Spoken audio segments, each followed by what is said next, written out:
Blessings, greetings, beautiful people. Welcome to the Scoop. I'm Anton Too Bad DJ, and I'm here with my co-host Nads. You guys already know what type of time we're on. Here to get the scoop. Let's get the scoop today. And today, the scoop is appreciating Black Love UK. They're here to tell us their story and what's going on with Black Love. Yeah, which is a documentary. Obviously, you both are directors, producers. Yes. Would you like to introduce yourselves? I'm Sam Meadow, the co-producer, co-creator of the TV series Black Love UK. And I am Ben. I'm the cinematographer, co-producer, co-creator of Black Love UK. Lovely. Well, thank you for coming, guys. It's a pleasure to have you. So yeah, let's we'll work our way backwards, and then we'll get to the present time on what you guys obviously are here for. But we would love to know a little bit more about yourselves and how you got into working together, because I'm going to assume you've got your own things that you've done along the line before you kind of met in the middle. So Sam, if you'd like to start on your kind of journey of being a producer director. Well, cut a long story short, I after graduating at uni, I found myself at the BBC as a promo director. I was making the internal commercials you'd see within BBC, and it wasn't for me, to be honest. A few things happened. I left, set up a small independent production company, and essentially just started trying to take a gamble on myself. So I was trying to make different shows myself. Okay. And me and my brothers came up with an idea for a show called No Bling TV, which some people might say is one of the first platforms for unsigned artists. Okay. It was on a very little known channel called Ben TV back in the days. All right. And although it was, the title itself, it says No Bling, right? So it's like a no frills type show. Oh, okay. Although that's the vibe of the show, of which, by the way, I think What is it like? we had like Professor Green on it, and it was like Labyrinth as well. Oh, cool. Yeah. from back in the days. But most of those like big They've artists now. they've all moved on and done big things. But essentially,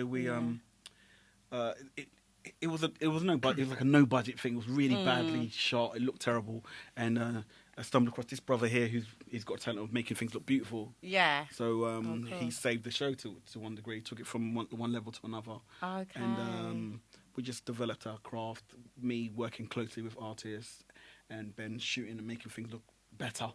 And we both grew in that sense, and we went on to make films together and just establish ourselves as producers and content creators. That's the title they use now, isn't it? Content creators. But essentially, we are somewhat old school. We both direct, we both produce, edit, etc., etc. So, and we're friends as well. We're like best friends. So Yeah. Oh, that's dope. So, like, when did you first officially meet? Like, what was the interaction? If you want details, it's 2003 summer. In the summertime. Yeah, Okay, come You on. actually worked it out now, because for so long you couldn't Was it remember on exactly. set, like, Yeah. was it just No, I random? think you told a story. I feel like you were working on something in America or Basketball Diaries or something, and we had a mutual friend who we have to shout out because no one speaks about this young lady, Miss French. You should definitely. Was it through Lorraine? No, I'm sure. Oh, Do or you know? Sarah Smith. Both. Sarah Smith, maybe. Now, do you know what? Because I'd started working with Malachi, one of the first hip-hop artists Malachi. to ever get into the top 50 in the UK, album-wise. And, I'd met him, I started working with him, and then I met some of the people that he was connected to, Roy, etc. It was, we started a record label back then, Just Play Music. Some really great talent, but it didn't really go where we wanted it to go, unfortunately. Nevertheless, because I'd been doing, I was doing some sound engineering, I was doing a bit of photography as well, and then that kind of developed into shooting videos. It's like, whoa, hang on, these artists, they need music videos. You do photography, can you do film? Yeah, why not? Give it a go. And then on that journey, I met you. Yeah, so there's this phenomenal hip hop artist called Malachi who, ironically, I completely forgot about that. I used to run the office of the record label that signed him. Okay. And that was our mutual sort of friend. What label was that? It was called Gem Toy Records, and we used to put out compilation tapes, like mixtapes of R&B UK artists back in the days. And then we got very lucky. We had this one kid called Malachi, that my manager at the time, Jem, he found him, but I knew the producer, who's also our mutual friend, Dark Joint. And so, if I remember correctly, I got the artist on a show called Pure Naughty. I'm showing my age now. Naughty Spice. Oh. She used to host it, so you might know. A little bit, I don't know. Naughty Spice. That's the black lady with the curly hair. What? No, what do you mean? Mel B. No, oh, She had a TV show called. yeah. She had a. Was it No, Naughty? No, it was- Sporty. Wait, Scary. Scary Spice. Yeah, I was Spice. thinking naughty. I'm like, There naughty. isn't that a sounds a Naughty bit. Spice. That, There yeah, wasn't that, even a I Naughty don't Spice. know where you got that one from, Sam. Yeah, he's Old Spice. I'm Old Spice. Yeah, that's Scoop. Oh, That's yeah. Naughty Spice. Calm me. Oh, my. Okay, Scary Spice. Okay, Yeah. dope. Yeah, Malachi was on like Tim Westwood show and things like Yeah. that, and I guess he was Okay. involved with the label. Yeah. Right. That's how we first maybe heard of each other's names, but it was really a couple of ladies. It's always down to the women, you know. It's always down to ladies, you know. A very powerful TV executive called Sarah Smith, and a phenomenal filmmaker called Lorraine French. We just both would be working alongside them, and I guess they'd both mention our names. And then one day, I can't remember. Yeah, Somehow. there was some kind of Something event. overlapped. I think actually one of your brothers was maybe. Yeah, there was an event with Richard hosting it, Blackwood. or Richard Blackwood. And Yeah, that was there, and my younger brother was there, and they had some technical issue. Yeah, and I and think I was doing a bit of filming or something. And one of the teams said, "Call Sam, who he might be able to solve the problem." Ah. I knew what the And problem I was. solved the problem. You know what I'm saying? No, he needed help. He likes to think. I solved the problem, and we became friends. What it was. End of that- story. I Go on, made babe. him. Go on, babe. You what lay was it down. is You tell us Sarah now. was Tell the truth. Sarah was justifiably unsure about one particular setting on a I think It was it a was camera, on a wasn't it? mixing desk or Old something like that. primitive. And just need a bit of reassurance. And who better than Sam to give that reassurance? You know, Oh, I love that. Love that story. So you both have a background in doing music videos. yeah, Kind of film, that's TV. from TV Everything to you can music think of videos. to do with film and TV, we've done it at some point. Yeah. So now you've come together. So I guess the big question is, why Black Love? Why Black Love? Yeah. Why? you How? probably What would- brought about the idea of doing the documentary / series on Black Love? Well, for me personally, I've just come from a place where I have worked in film and TV for well over 20 years, and I've got a good understanding, in my humble opinion, of what could potentially be sold around the world. I'm very interested in making content, owning the content, licensing it, and selling it around the world.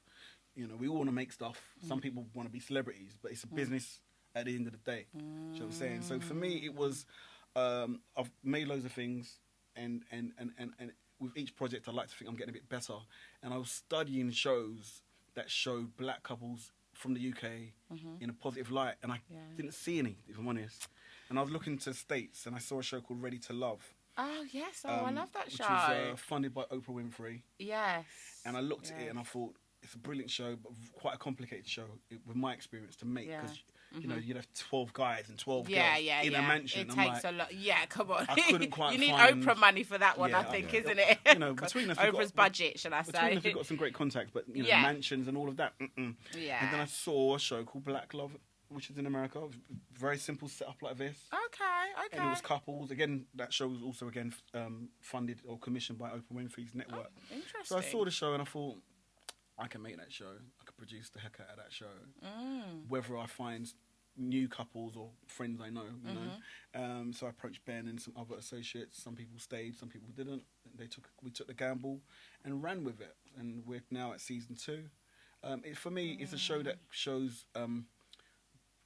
modern black couples in a positive light. I don't think there's much of that. I know it's a buzzword, you know, toxicity, toxic, but the facts are there's a lot of toxicity. Yeah. And I'm a parent. I would like to play my part with the work I make to give our young people an option, and hopefully our show does that. That's Dope. why I got involved. Okay, Dope. so given the title Black Love, you know, you've mentioned, you know, your connections with other people within the industry. Why did you choose Ben to help you make a program like this? Controversy. Are we I mean, addressing the elephant in the it's room? clear that you're Right, vanilla. yeah, so- no. This is good. That's good. This is You know, right. yeah. One, Milk chocolate. Yeah, oh, okay. okay. Now, obviously, For that. obviously, we're on a scoop. So, no, look. I mean, look. I've been in the industry well over 25 years. I know I look 20. I know I barely look 20, right? But I've been around a little while. Now, all jokes aside, my database is very healthy. Personally, as a director-producer, I know a lot of directors, a lot of producers, sound engineers, etc. But the truth of the matter is, whatever work you do, generally, you want to work with people who are good, who are talented, and that you like. Yeah, for sure. So I have other director friends and producer friends and stuff, but I've known Ben well over 20 years. You know, he's been around my son from young. I've been around his children from young. You know, so it's like he's my brother. So as far as I'm concerned, you work with people who are good. You work with people who can do the job, and I wouldn't hire or collaborate with someone just because of their colour. Personally, you know what I'm saying? I wouldn't. You know, and you know, it's probably a completely different conversation, but you know, as black creators yourself, have you never complained about your own brother and sister being late or bartering over money? Has that never happened? I think at the end of the day it just comes down to the individual. You don't look at, like you said, it's about, can they deliver what it is that you need? Is it going to be good quality? Can you work together? So I think that's really what we should always base it off of. Yeah. But obviously people are going to look and think, okay, well, what is a white guy going to know about black love? Well, good question. Please, into the ring. See, what did you learn through the journey of filming this about black love that you didn't know before? Well, and I think this is the interesting thing, and I think it's really, really valuable to address it as well, because, you know, I was very, very hyper aware of the colour of my skin coming into this thing, because for me, anything that I do has to be authentic. It has to have integrity. Do you know what I'm saying? So I was very aware of the image, because actually I'm a middle-aged white man. You know, you can't get much more privilege than that, especially living in the West, right? Okay. So actually addressing this is really important. And I think whenever you're doing any work, as well as those things that we've talked about, I think you have to have someone that's invested, right? So for me, brought up in Newham, friends from every culture under the sun, but my best friend, my brother here, my partner is of Jamaican heritage. Okay. My kids are mixed race. The world is going to see them as black. The world is going to treat them as black, you know. And so for me, this was really, really important to get involved in, because there are so many toxic stereotypes out there about black men, black women, black couples, black kids, in hoods. Yeah. The politicians like to talk about them and throw these things around. And unfortunately, there is also a lot of toxic media that plays up to the hype. And nothing against them, because everyone's trying to make money and everyone's trying to grab attention. And it is attention grabbing. But we also need something that shows a more realistic, broader range of relationships in every culture, to be honest. But, you know, for us, importantly, it was the black culture that we wanted to really go into with this series. Yeah. So you come from a background, for what I'm hearing, you're in an interracial relationship. Your children are mixed race, considered black. Have you ever been called a culture vulture, or have you heard? What do you think about that? First, sorry, I don't mean to offend. Bring it. I'm really just, and this isn't on a personal thing. I'm just, I'll never take offence to something like that, because actually, you've got to say what other people are going to think. Yeah. And there are people that are going to think that. There have been people that have seen the show, and you know our show, and we'll get into it, I'm sure. But it's not just black couples. There are some interracial couples, and there have been comments saying, "Yeah, but that's not black love, is it? Why is there a Filipino girl? Oh, why is there an Asian girl? You know, isn't it black love? How are we going to define this thing?" Yeah. That's what I was going to ask you as well. We're going to get into so we can certainly come on, questions like from your home life into the series. I don't want to get you in trouble, but do you? Do you know what? I think everything inspires creatives, doesn't it? You use what is in your own life, but you also see what is present in the lives around you, the people that you care about, the things that you care about. So it would be a complete fabrication for me, for us to say, no, this has nothing to do with our home lives. But actually, I think it always touches you. Whatever touches you as a human being, you kind of channel through your work, don't you? Yeah, of course, of course. If we could just bring it back a little bit then, because I do want to know your thoughts on the term culture vulture. Yeah. You know what, me and my partner, we talk about it a lot because we see it a lot in society, especially when we're talking about hair products as well. She's always very, very annoyed at how, this white brand, they're bringing out this product now. Black people have known about this product for a long time, and now they're coming, they're trying to make money, blah, blah, blah. So I get it, and I think it is important to acknowledge when those things do exist. Yeah. Does it exist in me? No, absolutely not. Because like I said earlier, this is just the beginning. Black Love UK is something that's very important to both of us. I am very invested in it just because of the people that I love. Yeah. But by no means is it the end of the road for us. You know, there is the possibility for shows about other cultures, other sexualities, anything really, because I think, and actually this is something that, one of the things that brought us together as creatives, as humans, was a shared kind of sense of justice. You know, justice, mentoring, just positivity all around. Positivity. It's rare that we will do content that has kind of negativity attached to it. I'm not saying I won't ever, but, you know, for the main part, we want to put a positive presence out into the world. Yeah, I get that. I don't know if that answers the no, question. yeah. 'Cause I definitely don't see you as a culture vulture, because I think when we think of, what my personal understanding of that term would be, someone of non-black descent who would make money off black culture, and who would exploit the negative parts of black culture and not actually give back to the community or highlight any positivity let's never forget in that. This is a collaboration still, you know, and it was definitely a situation offered to Ben. You know, so it's on me as well. So I've got to know that the person I'm working with is not a culture vulture, isn't it? I've got to know that, right? Yeah. Just like you two collaborate, you lot work together. You know Yeah. what I mean? Imagine if he thought you was always late or something. I mean, that might cause the problem. You know what I'm saying? Imagine. You know? Do you know what? Imagine. Do you know what? But to get my point though. But I'm not, but okay. But nah, all jokes aside, Yeah. if you did any sort of collaboration with a non-black person, for instance, I'm sure, I've not known you very long, but I'm sure before you got into any collaboration with someone who's not from your cultural background, you do your due diligence. You'd understand that this person's heart's in the right place. And Yeah. Like I say, we've known each other well over 20 years now. Yeah, You know what I'm saying? This is not the only project we've ever done. You know, we've helped each other make money. We've helped each other grow. You know what I mean? Like I say, we've been around each other's children from day dot. So that's. But again, I think talk. But and I think this is why it's really valuable that someone like yourself has addressed that so early on, because, you know, like I said, when Sam first came to me with the project, I was actually quite hesitant because I you know, understood the way that it could be perceived, and for me, the fact that could you know, diminish the brand, seeing a white guy attached to that, I was afraid of that.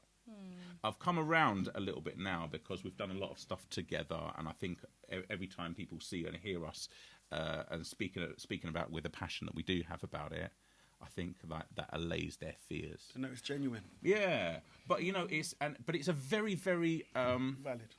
It's a very valid, but it just makes so much sense because history shows us what happens. You know, and okay, so given that it's two male directors doing the show, why wasn't there a female involved in this part? You're somewhat assuming. Well, I'm just asking. I've never seen it from that perspective. His partner is black. My partner's black, and we definitely tap into them. Oh, Get their wicked. female input. I might come up with the questions based on the American show our show's inspired by. When I come up with these questions, I'll put in front of our partners. I'll put it in front of Ben. I might even go wider afield. You know, I've got a 20-year-old stepdaughter. Yeah. My son's 15, so it's not quite the right thing. You know where I'm coming from? Say the directors are like invested. Yeah, we're the showrunners. It's our show, it's our vision, and we're going to keep growing this vision. But we will always. I get on his case. I'm like, what does Michaela think? You know, that's his partner. You know what I mean? Yeah. Or I'll be chatting to my missus and I'll be like, what do you think of this question? What do you think of this direction? So we're very open and we understand this. You know, women's voices are important. If anything, sometimes I think we're perhaps too reflective, and we don't trust ourselves enough. Because I know that, especially with young Master Adam over here, you know, every time he will say, "What does Kayla think? We've got to get women's feedback on this."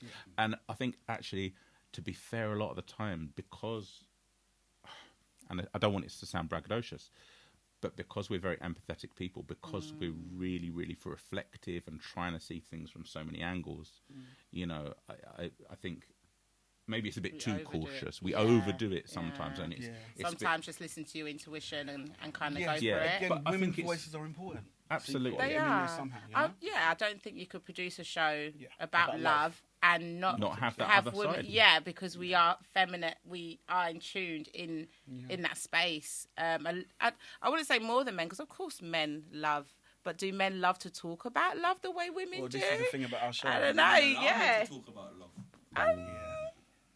Yeah, women want to hear men talk about It's love. interesting you say I that. believe they because do. There's a lot of women who jump at the chance to be on the show, and they often say, "Oh, so sorry, Sam, we can't because my the partner couple won't do it." So See? every episode, every couple we do get, we're over the moon because we know when we get some great information from them, we believe it inspires younger boys who are watching the show. Yeah. So, Do you think it could be sometimes when you get situations like that, do you think sometimes it could be the men fearing that, not to say your show in particular, but just speaking about their relationship could highlight underlying issues that they might have? Well, you know, I think that's very genuine. Sometimes it does that. You put it on social media and then people start picking apart this and picking apart that. Society suggests men before shouldn't you know speak it. about nothing. You're not a strong man if you're sharing anything. That's what society seems to suggest. I think certainly a some part cases. of it. I think they're very genuine fears to have. You know, it's and not just from a male perspective, because you're putting everything out there, aren't you? Because we do this in such a genuine way, because we don't script it. We have questions we ask, but we don't tailor what their responses are. We're like, please just run with it. Yeah. Tell us your truth. Yeah, and we will do our best to honour that. Yeah. And that's scary. Yeah. You know? So it's a big responsibility, really, ain't it? We're all human. We've all got failings, and to put that out there into the ether and understand that some people are going to be critical, because there are trolls out there. There are unhappy people. There are broken people that want to break people. Oh my God. Yep. That's the word right there. I love that. Right. So we get so it. real. We get it. But I think one of the things that we're probably quite good at is showing people that we're on their side and that we want to do them justice and their relationships justice. And I think especially when men see that, more of a trust is built, isn't it? Yeah. Because, we've got to get them to talk for over an hour about their ever so personal Yeah, things, I was just about to ask that as well. Has it gone wrong? The only one time, you may recall, there was just, I won't say the name of the couple, but there's just one time where... Season 1? Yeah, definitely season 1, where we asked a question along the lines of, in recent times, has anything happened that has really challenged you both or really broken you both? And the female partner, the wife, as it were, she broke down, started crying. Oh, wow. And of course, how did you manage I that? imagine other teams would just keep rolling. Like, oh my God, this is gold. Yeah. Stop recording immediately, made sure she was fine. And she chose to share with us, literally that week her mother had passed away. They didn't want to cancel the shoot. And of course, it's our job and our role to make, just like today, you guys have made us feel warm and comfortable. It's our job to do the same with couples.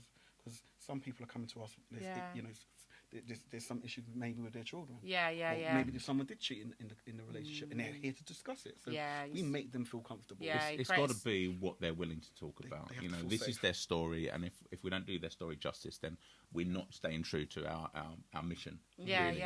of course. Creating a safe environment is for people important. to speak about their personal issues. Yeah, is vital. It's the only to way getting they're the gonna best reveal content, and share. really. It's the only way they're going to talk. Yeah.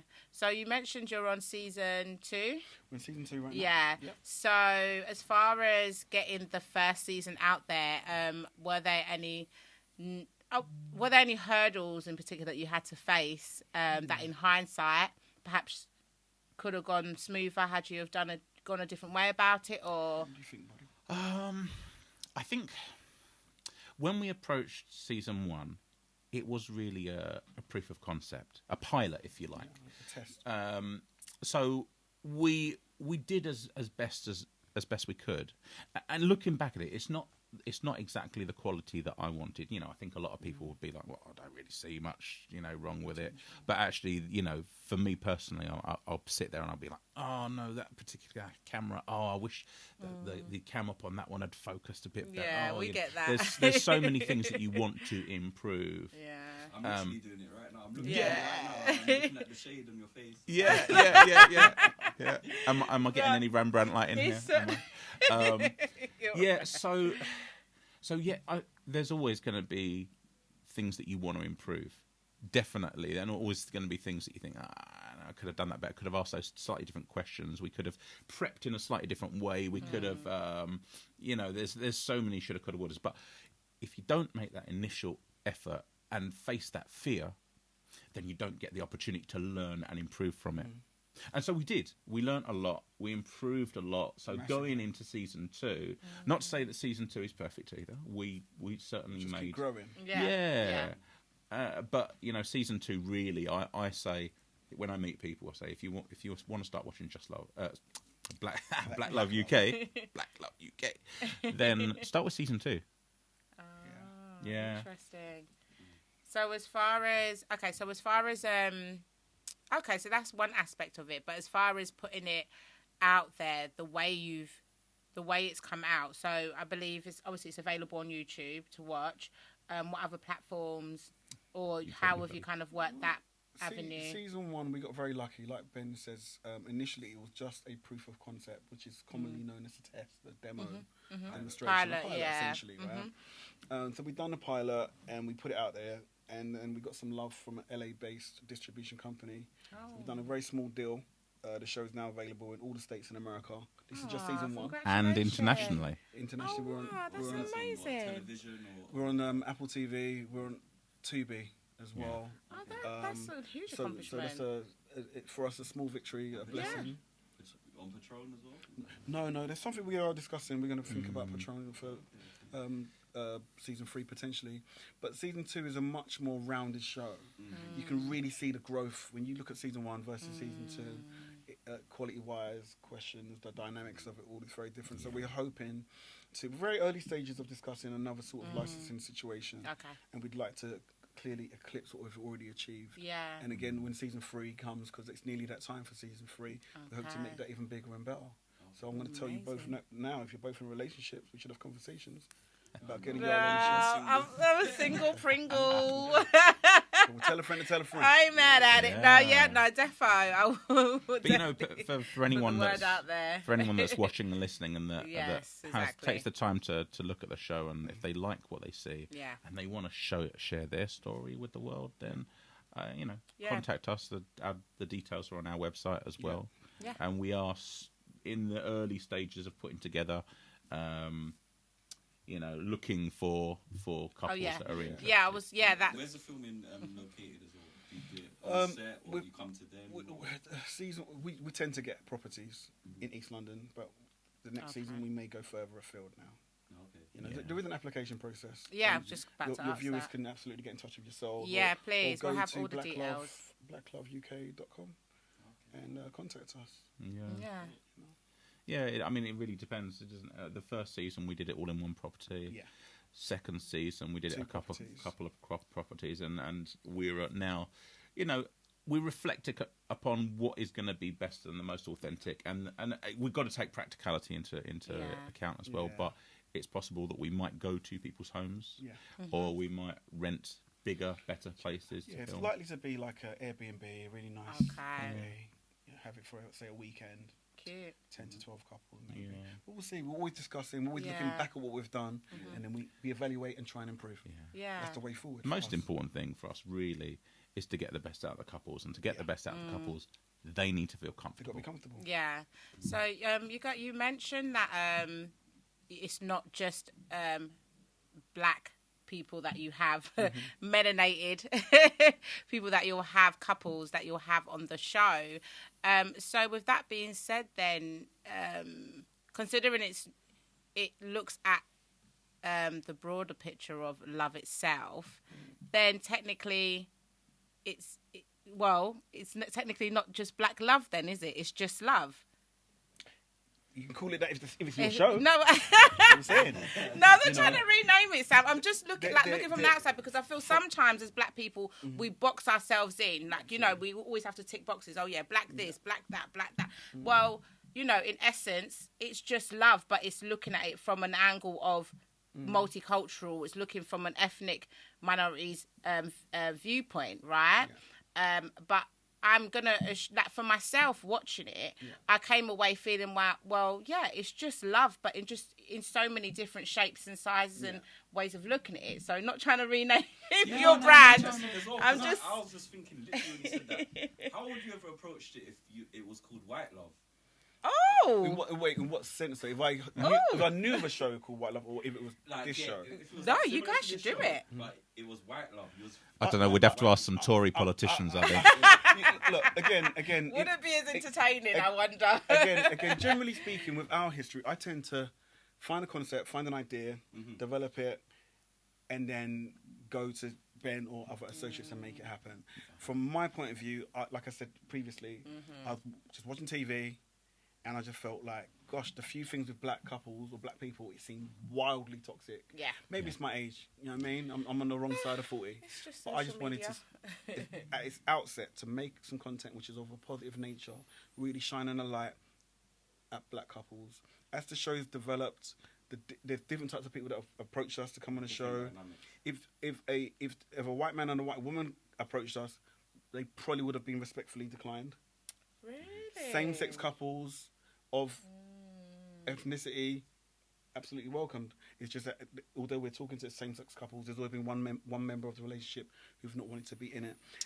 We've been approached by different cultures to do a show in that vein, sort of like Asian love type thing, for instance. You know? I mean, expanding it would be. So in terms of expanding, remember I said to you guys before, it's about making brands, selling it around the world. So to me, as a creator, you know, Black Love, one, I'm paying homage to an American show. Of course, America's a different terrain, much bigger plot of land, you know what I mean? It's a bigger audience, all the rest of it. Yeah. But for me personally, and I'm sure, you know, you can respect what I'm going to say here. No, but look, the facts are, from day dot, it hasn't been hard to see white couples. Would you not say you've seen a lot of white couples everywhere you go on the screen in comparison to black couples? I think it's really a matter of what you're plugged into. So, like on a social conscious level, like what like you attract what it is you think and feel, and the way you act and the way you move, and the people that you're around, right? But from young though. I mean, from young, other than maybe the Cosbys, where have you seen? Yeah. Where have there been a majority non-white couples? Where? Especially on a positive nature. Where that was the angle. No, it's a good question. It's making me think. Yeah, in terms of TV. Things have definitely changed since George Floyd. Because really now it's all diversity. All. Be honest, respectfully. Yeah. It doesn't mean like the normal family situation of like a man and a woman on TV. Well, this is my point. You know, I mean, people from the LGBT community have come for us and given us a hard time in season 1. They said, "Where are we?" But they want to know that many couples had approached us, but one person in a relationship didn't want to do so. If a black woman, if your partner happened to be white and you wanted to come on the show, we're not likely to reject you per se, because your partner is gonna be immersed in quote unquote black love. Of course, you're gonna be immersed in white love if there's also such a thing. But by nature, there's a nuances though, isn't it? It does become a bit. But by nature, though, we're all somewhat surrounded by what could be considered white love anyway. That's all we've ever seen. I think that's an interesting perspective. No, it's really correct. Like the love that you have with somebody is going to be the love in it. So if the person's black and their partner's white, for example, like him, they're both gonna appreciate or know about black love, or not like the black love and have that experience of it as well. The thing is, when you initially asked us that question, it kind of got to the root of the reason that I wanted to be involved in this, and that is that really love is love, right? But there's so many negative stereotypes out there, and not enough positive or natural and normal stereotypes out there. Sorry, I'm going to just divert away from the flow just to kind of build a bit of context. But no, my brain has just gone. That's shut all right. down. No, Restart. you're right. Don't worry. Go back. Play it back. It's all right. Yeah, we see so many negative stereotypes, and I wanted to do something that is for the black community. Obviously, it's important that young people see normal relationships. Yeah, and we don't see enough of those. But I have to, say that our main demographic obviously is black people, probably about mid-30s, mid-20s, mid-30s, up to about 50s. Yeah. But saying that, I really wanted something that people that weren't black could engage with as well, so that they could try to see past many of the stereotypes that are projected that out there in the media and go, oh, hang on a second, black love is it's love. That's the same kind of thing. Hang on a second. Yeah. We have those kind of arguments. Yeah. Hang on a second. No, we do those kind of things. Something to humanise us. That was the kind of like the essence of my question, really, getting down to it. Because when you watch it, you're kind of like, okay. And I think this is why shows like yours are important, because, like you said, it does humanise it. It does show that whatever background you are, it's just love. But of course, it's highlighting that it's black love. I understand the brand. But as far as so you touched on the fact that you've had same-sex couples approach, and given, I'd say, the negative connotation that some black people have on same-sex relationships, did you feel was there any hesitation in really showing that side of love? Not for me. Not at all. No, same here. I think I know exactly what you're saying. I know where you're coming from. But the underlining word here is actually love. We're essentially trying to promote love. We're not trying to judge anybody. And actually, we could bring it back to what we were just talking about. What if you were talking to White Love UK, and you went, oh, but what if a black person came on? don't you think some of those white people might go, I don't know. And you know what? Yeah, there are going to be racists out there. Yeah. There are. But you know what? You can't please everybody. But it's important for them. Everybody, guys. But it's important for them to see the love is love.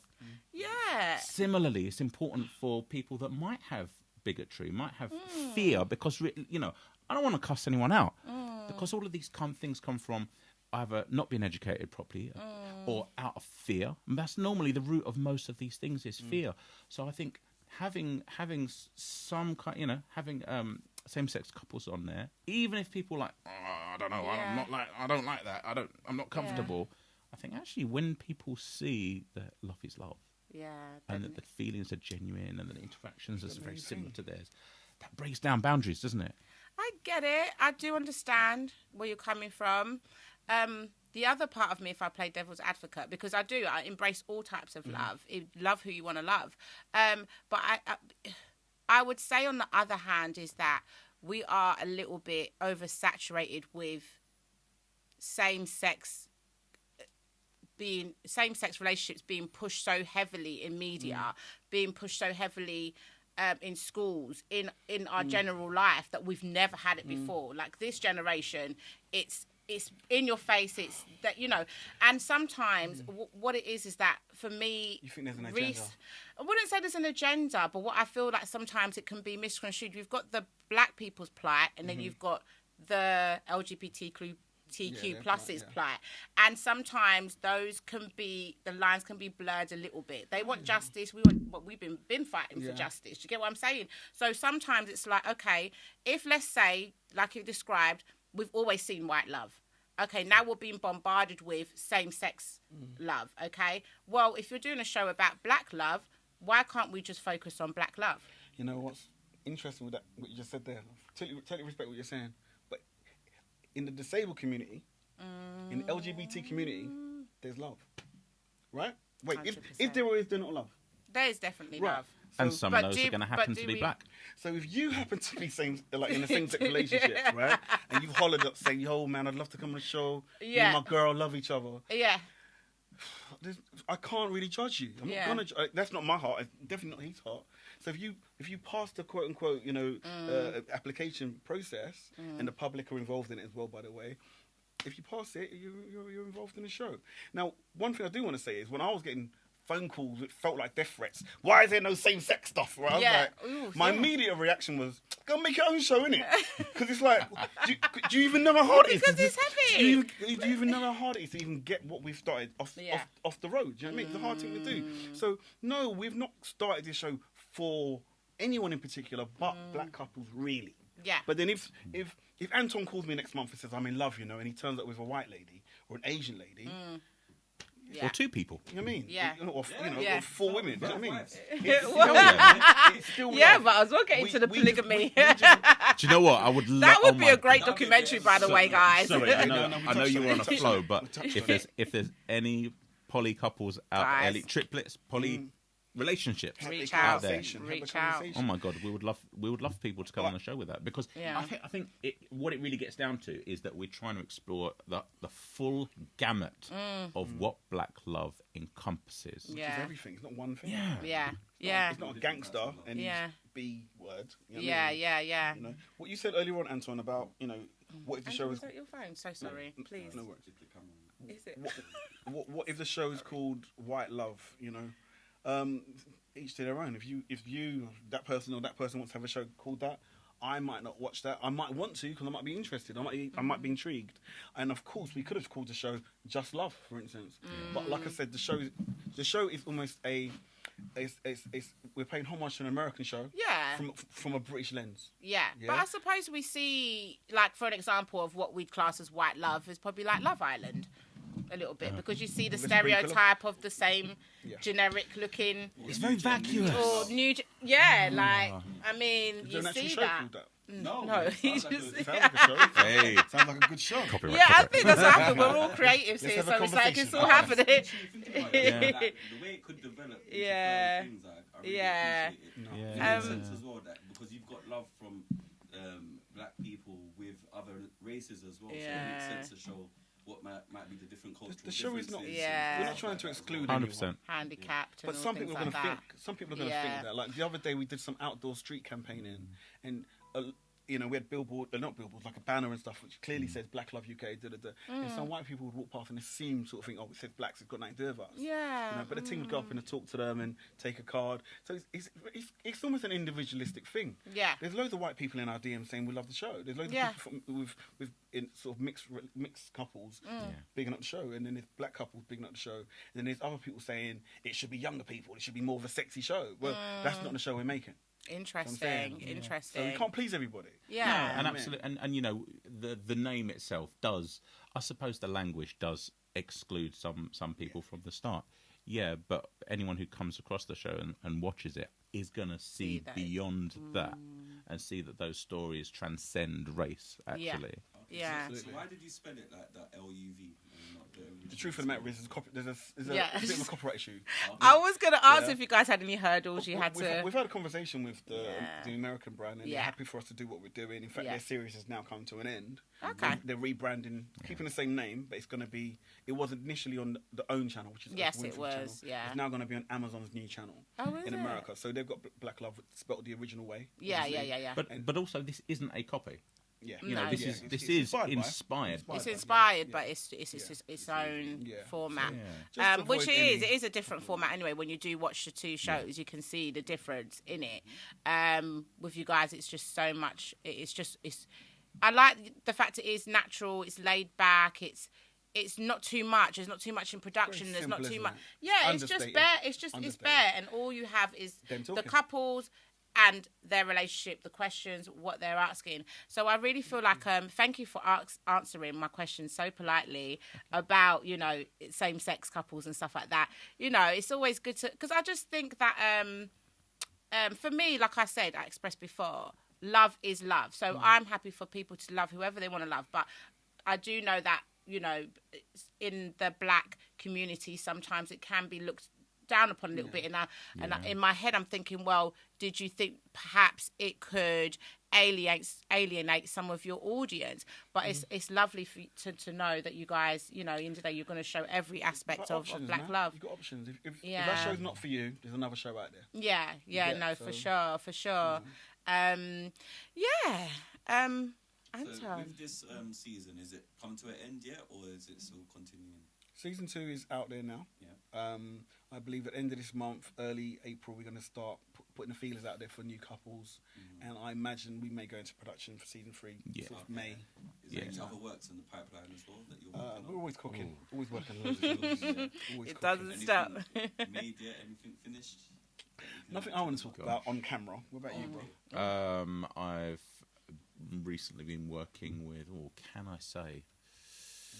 I possibly can say. I've been working with Eunice, who's a Scottish supermodel, the first black supermodel from Scotland, on a project editing together an amazing documentary that she's been doing. I'm not going to say too much more about it than that, just because I know that she's got a particular plan. Just keep your ears open, keep your eyes open, because very soon something very amazing is going to drop. And that's dope. That's really, cool. Really dope. So just before we kind of wrap up, I did want to ask any positives and negatives reactions. I want to know, were there any kind of like racist comments that were ever made throughout production or after production, or positives? I definitely want to know positives as well. From my point of view, on the shoot, couples are always happy. They came happy, left happy. In our DMs, like I said, we've had some harsh words from some creatives, from people from the LGBT community. And then we've had... season 1, we had a black guy with a Filipino partner, and on the new season 2, we have had a black man with a Sri Lankan Sri Lankan woman. And so people are like, this ain't Black Love, what's this? Do you know what I mean? And I've realised you can't please everybody. I'm not going to fight every argument. You know what I mean? You pick your battles. You know, if you don't want to watch the show because there's a mixed race lady with a black man or an Indian woman, that's up to you, isn't it? But I think also, being human, we go for what's easy. It's just in human nature to go with what we know, go with what we understand, not challenge ourselves. And to challenge yourself is actually it requires a lot of effort, doesn't it? So I think anytime there's something that just differs slightly from people's worldviews, they're going to have something to say about it. And let's face it, social media is the perfect place for someone to just vomit out what's on their brain, whether that be good, bad, uneducated, or whatever it is. And so I never really take things personally, and I try to see their side of things. And all right, you're not sure that this constitutes black love.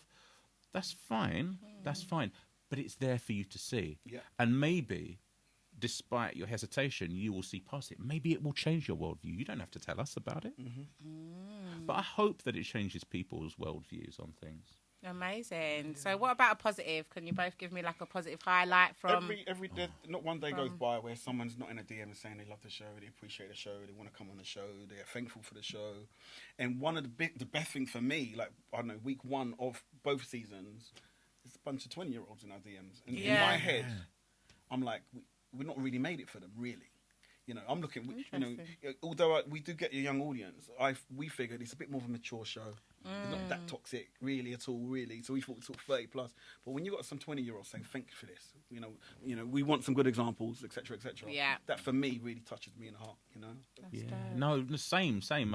I've been promoting it to different people, and when I get young people that are interested and say, I watched it. It's really good. Yeah. Oh, I really like that. It's confusing. It's like, really? Oh, amazing. One would assume... It fills you with hope, In your early 20s or younger, I would assume they just want to see the toxic stuff. No, we're craving positivity. And I think there's a lot of very wise young people. There's a whole generation of kids, I'm saying kids, but young people that have got such wisdom beyond their years. And it's easy to go for the toxic stuff because that's pushed on social media. But everyone's craving a bit of positivity as well. Awesome. Love that. Positive. So, love that. Black love.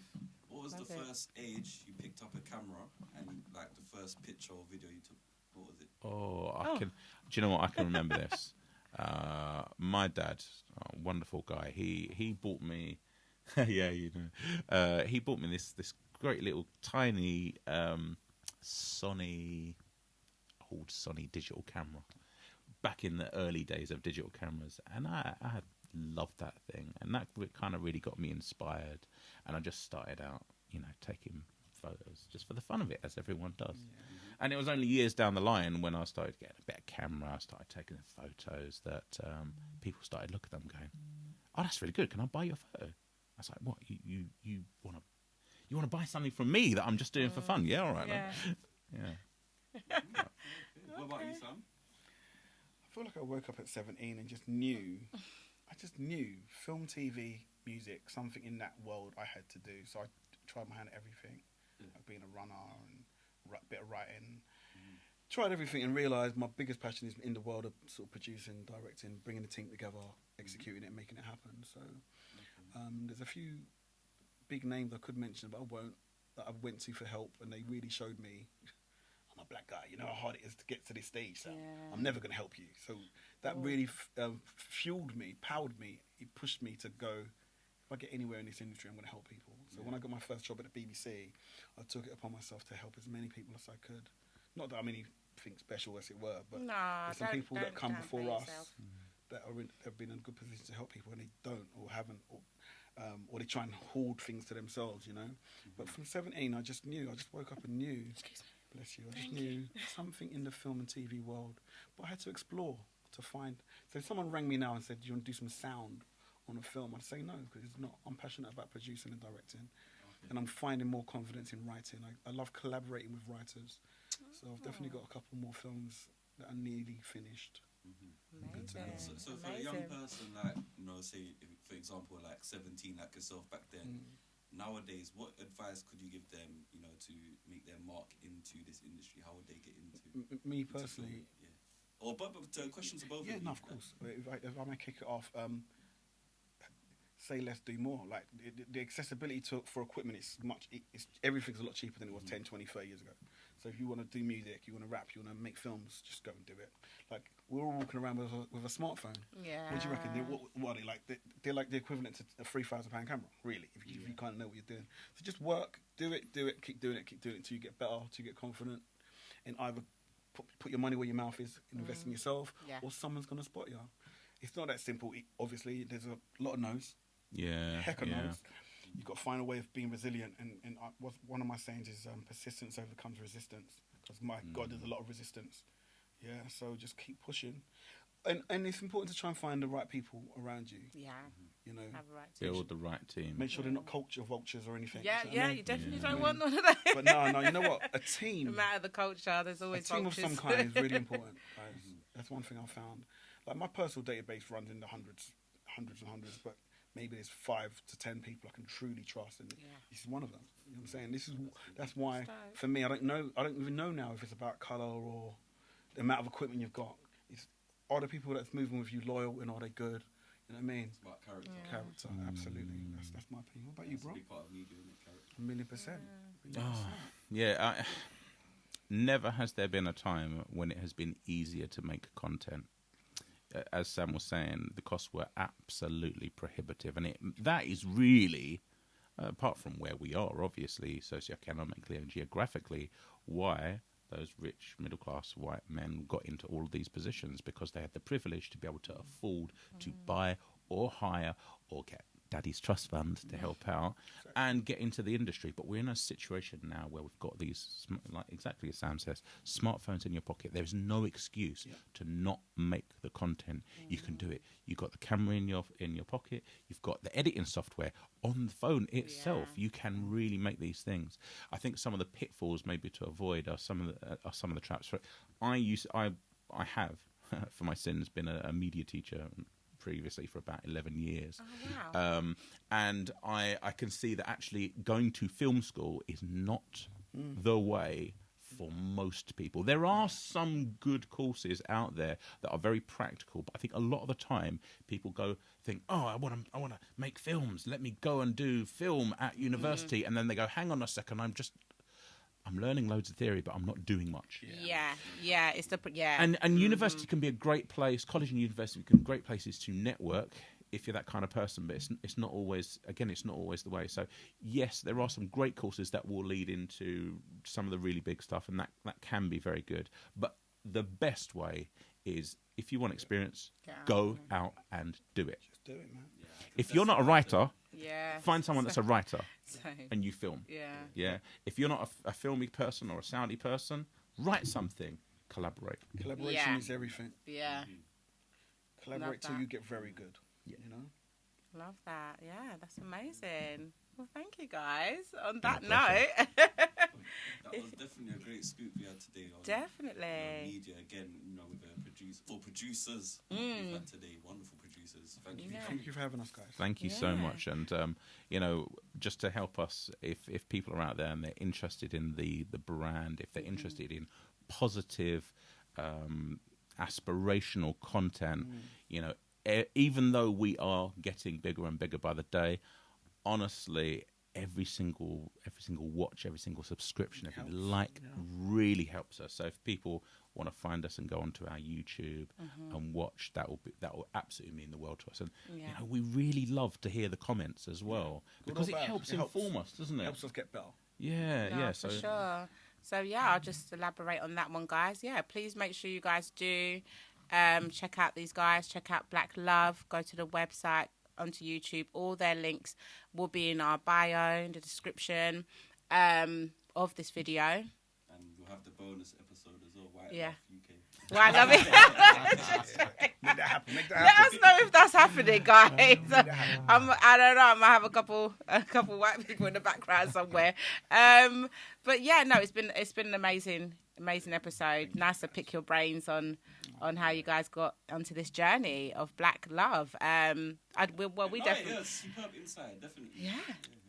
Thank you both. Thoroughly. Keep on doing what you're doing. Likewise to yourselves. Yeah. This is a great setup, guys. You've got a good thing going, so all the best for yourselves. We appreciate you guys. So, we'll wrap it up, guys. Thank you for watching The Scoop. Make sure you guys like, share, and subscribe to the channel.